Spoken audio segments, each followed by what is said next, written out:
If you need to update your bank account information on Pluralsight, follow these straightforward steps to ensure your payment details are current. This guide will help you navigate the process easily. Step 1. Log into your account. Visit the Pluralsight website and log in using your credentials.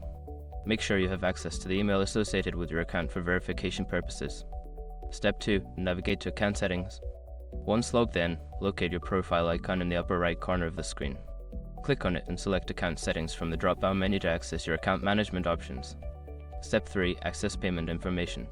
In the Account Settings menu, look for the Billing or Payment Information section. Click on it to view your current payment methods and bank account details. Step 4. Update bank account details. Don't continue before doing this. A lot of online accounts end up exposed in breaches without people even realizing it. Use SR to constantly monitor your email and accounts and get alerted immediately if your information gets leaked online. It scans billions of breached records 24/7 in the background. And honestly, for a few dollars a month, it's something everybody should probably have. Link in the description.